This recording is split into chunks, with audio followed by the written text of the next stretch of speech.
Good afternoon and welcome to my channel.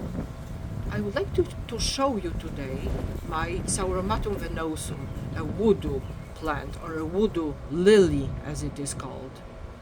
As the name suggests, it is a poisonous plant, venosum.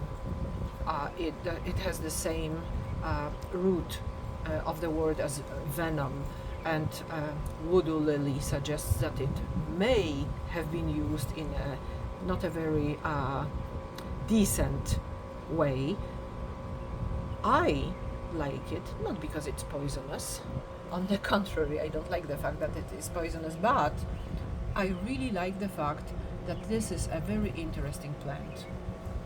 It is pollinated by flies, and flies are very often found around it. It's quite windy now, but there are plenty of flies here flying around, and this is because this plant smells like rot, and flies do lay their eggs on something that will provide their maggots, the larvae when they hatch from the eggs, with some food and meat that does exactly that. And this flower pretends to be a piece of meat. It smells like rot, and also look at the colors. It looks a little bit like meat overgrown by fat. So there are no flashy colors on this flower.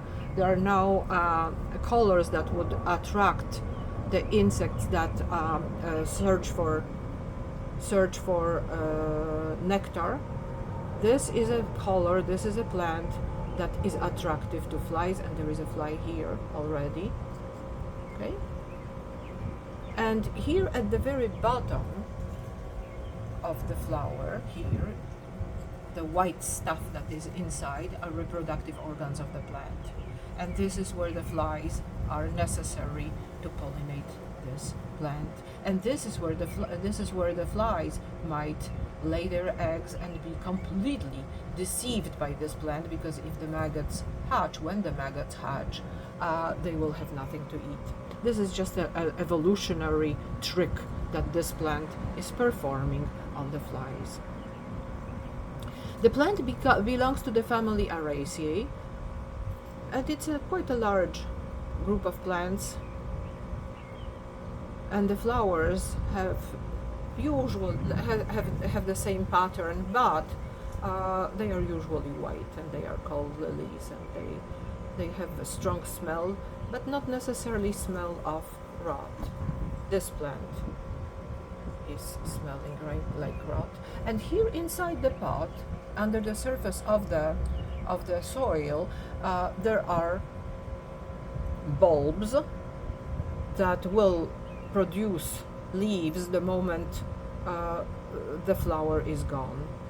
But only one of the bulbs is big enough to produce a flower. That's why there is only one flower here.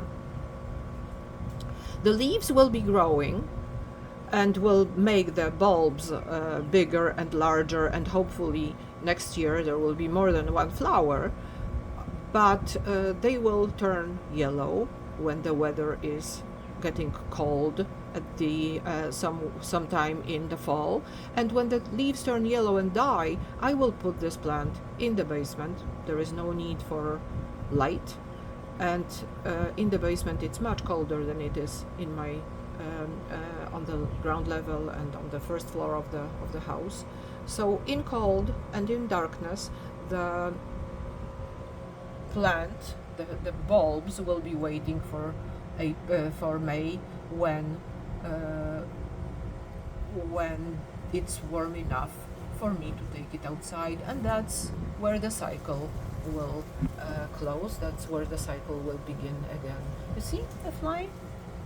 There are plenty of them here. It's quite windy, as you can see, but even if I put my camera very close to the flower, the flies are not afraid. The flies are just probably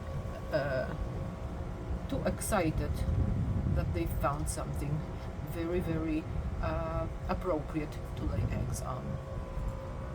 Okay, so this plant is very easy to keep, but very difficult to find, to buy, to obtain, and I'm very happy to have it.